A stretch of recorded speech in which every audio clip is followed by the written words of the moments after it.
भारी मेरा बाबा गुलाब का फूल बाबा मेरा सारी दुनिया मेरा है। सारे ग्वाल वाले कहा अरे ये तो फूल लग रहा है, फूल बहुत हल्का है। बाबा ने लीला करी, इतने हल्के पत्थर नहीं रहा, वो फूल बन गया शिवलिंग। कहा कम से कम उसका वजन था 50 किलो और वजन रह गया मात्र और मात्र 10 ग्राम, 1 तोला, एक गुलाब के फूल के बराबर। ग्वाले प्रसन्न, रावण क्या बोले बस लव शंका लगी है और सबको पता होता है लव शंका, आप सबको मालूम है लव शंका जाते हैं, उसका टाइमिंग सबको पता है 30 सेकंड से 1 मिनट, 10 मिनट कोई नहीं बैठा रहता लव शंका में। सबको अपना बोल बस नू गया नू आया, वो लेकर के खड़े हो गए। अब नू गया नू आया रहा ही नहीं, क्योंकि जितनी नदियां थी, जितने तालाब थे, सारे के सारे कनेक्शन उधर ही जुड़े हुए थे। रावण लव शंका करने बैठ गया, रावण लव शंका करने बैठ गया। और जब बैठा है तो सुबह के 9 बजे थे, 9:05, 9:10, 15 मिनट, 20 मिनट, इधर बटन बजना शुरू हो गया। 1 kilo, 2 kilo, 3 kilo, 4 kilo, 5 kilo, कहाँ फूल थे? उधर 30 मिनट, 40 मिनट, इधर 10 किलो, 15 किलो, 25 किलो, 50 किलो, ग्वाले कांपने लगे, पसीना आ गया। रावण कहता बस 1 मिनट। रावण का 10:30, 11:45, 12, 12:30, इधर भोलेनाथ 50 किलो, 75 किलो, 2.5 कुंटल धड़ा गिर गए।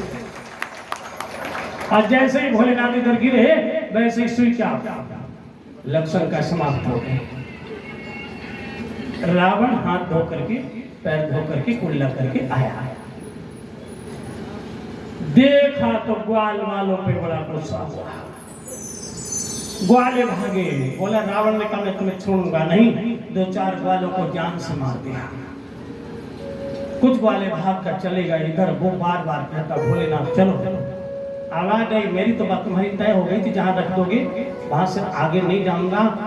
अब तुम जो कह रहे थे कि मैं कैलाश उठा सकता हूं, तो अब मेरे इस शिवलिंग को उठा के दिखाओ, मैं पार्वती सहित तुम्हारी लंका जाऊंगा।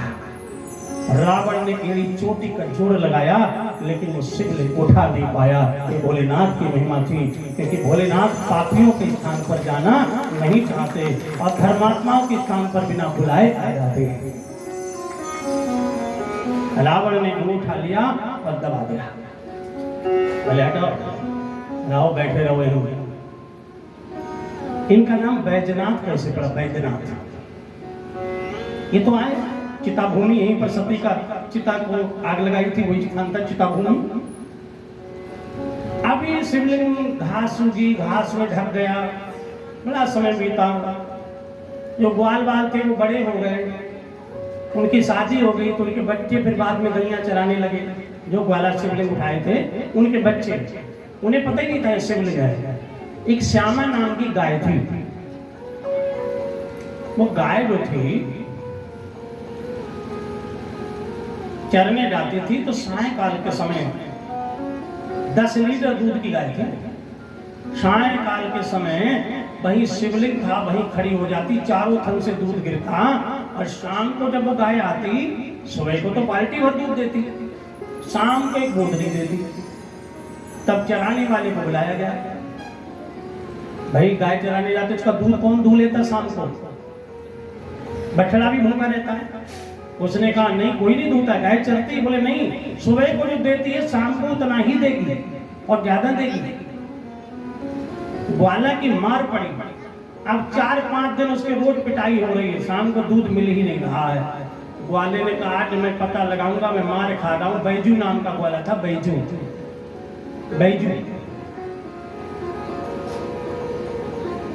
वो गाय के पीछे पीछे लग गया, पूरे दिन पीछे पीछे। सायंकाल जैसे ही प्रदोष बेला हुई, शिव जी की पूजा का समय, वैसे ही गाय आराम से घास में लगी और लग करके सारा दूध शिवलिंग पर चढ़ गया। उसने गाय को जाने दिया, घास हटा के देखा तो गोल गोल जो था कुछ पत्थर जैसा। उसने देखा, उसने बोला इधर आओ इधर आओ। और ग्वाले आए, बोले ये क्या है? एक ग्वाला बोला अरे ये तो भोलेनाथ का शिवलिंग है, शिवलिंग ये भोलेनाथ हैं। बोली भोलेनाथ नहीं है, ये मार कराऊ नाथ है, इनकी वजह से पीठ लाल हो रही है, दूध ये पी रहे हैं, नाम मेरा हो रहा है। बोले जाओ आज मेरी तुम्हारी तय हो गई, आज से बैजू प्रतिज्ञा करता है गाय चराने रोज आऊंगा, जब तक तुम्हें 10 डंडे नहीं मार लूंगा रोटी नहीं खाऊंगा। और वो भक्त रोजाना भक्त था, क्योंकि रोजाना जो नियम से जाए वो भक्त ही तो है। रावण भी कहता है, पता चल गया जब एक अकेली ताकत ने सब वीरों को मार दिया तो निश्चित सिद्ध हुआ, नारायण ने अवतार लिया। रावण सोचता है कि जब राम ने अकेले खरदूषण को मार दिया तो नारायण आ गए, लेकिन हुई है भजन न कामत दिया, भजन नहीं कर पाऊंगा लेकिन लड़ाई तो कर लूंगा, मुक्ति हो जाएगा। विरोधाभक्ति कहते हैं इसको। कहते हैं भगवान को नियम बना लो गाली देने का तो भी कल्याण हो जाएगा। भाई को भाई अनक आलसहु, नाम जपत मंगल दिशि दशहु। अब रोजाना जाकर डंडा मारता। एक दिन पार्वती मैया ने जटाओं पे ऐसे हाथ रख दिया, शिव जी बोले धीरे से रखना, बड़ा दर्द हो रहा है। मैया ने कहा क्या हुआ? बोले एक भक्त हमारी रोज डंडे से पूजा करता है, ऐसा है मेरा भोला, इसीलिए कहते हैं इसको भोला। बोले वो दुष्ट है, भक्त नहीं। बोले दुष्ट नहीं, नियम से करता है। भक्त आंधी पानी में नहीं आएंगे, लेकिन वो आंधी पानी में भी आएगा। आजमाना चाहते? बोले हाँ देखना चाहते कैसा नियम है। देखे तो बाढ़ आ गई, पानी बरसने लगा। जितने भी शिवलिंग की पूजा वाले थे सब वहीं से हे भोलेनाथ जय हो, हम नहीं आ पाएंगे, जय भोलेनाथ की वहीं से बेलपत्र सब वहीं चढ़ा दिया। अब उस नदी में भैया भीमा जैसे रोटी खाने का समय आया, बोले रोटी तो कसम हमारी 10 डंडा नहीं मार लूंगा तब तक खाऊंगा नहीं। साथी बोले डूब जाओगे, नदी बढ़ गई है, बहुत भर गई है। बोले कुछ हो जाए मारूंगा जरूर। ग्वाला नदी में तैर गया, उसको कई गोते लगे।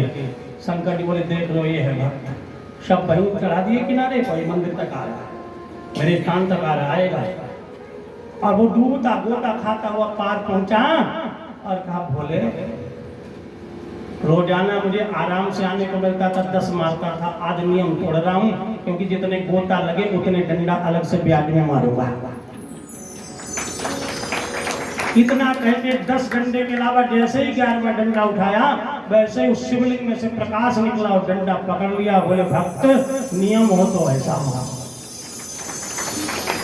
अब वो डर गया कि मैं तो इनको पत्थर समझ रहा था और ये तो साक्षात भगवान निकले, क्योंकि पत्थर ही समझ रहा था। ये लोग तो मूर्ख हैं जो पत्थर की पूजा करते, मैं तो पत्थर में डंडा मारता था। भगवान ने कहा पत्थर को चढ़ाओ तो मुझे मिलता है, मानो तो महादेव, नहीं तो पत्थर। रोने लगा, बहुत गलती हुई भगवान, आपकी क्रोध की ज्वाला से भस्म ना हो जाऊं, मुझे क्षमा कर दो। बोले प्रभु क्षमा नहीं, मैं तुम्हें वरदान देने आया हूं, मांगो वरदान क्या चाहते हो। उस ग्वाले ने कहा भोलेनाथ मैं बड़ा गरीब हूं, मेरे माता पिता रोज मुझे मारते हैं कि मैं गाय का दूध पीता हूँ, और गाय आप पर दूध चढ़ा रही थी, मुझे नहीं पता ये पूजा कर रही है। मैं ये समझ रहा था कि गाय जो है वो पशु, बस उसकी आदत पड़ गई है। भगवान भोलेनाथ ने कहा हे भक्त, बरसों से मैं बैठा, कोई जल चढ़ाने नहीं आ रहा था, मैं अपनी शक्ति दिखाने के लिए, क्योंकि गाय के शरीर में सभी देवता होते हैं, मैं भी उसमें निवास करता हूँ, लक्ष्मी जी निवास करती हैं, इसलिए वो गाय देवताओं के साथ मेरी पूजा करने आती है, और कुछ नहीं, अब मैं तुम्हें जीवन भर के लिए सुख प्रदान करूँगा। तो उसने कहा कि प्रभु ये जो शिवलिंग है, ये जो आपकी शक्ति जिसमें पत्थर समझ रहा था, बोले पत्थर नहीं, इसकी जो पूजा करेगा उसकी हर मनोकामना पूरी हो जाएगी।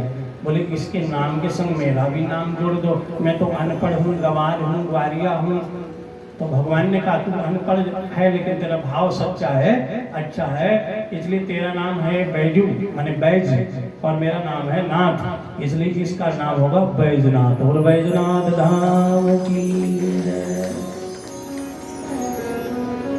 तो बैजनाथ धाम आज भी है झारखंड में। 11वां ज्योतिर्लिंग है नागेश्वर।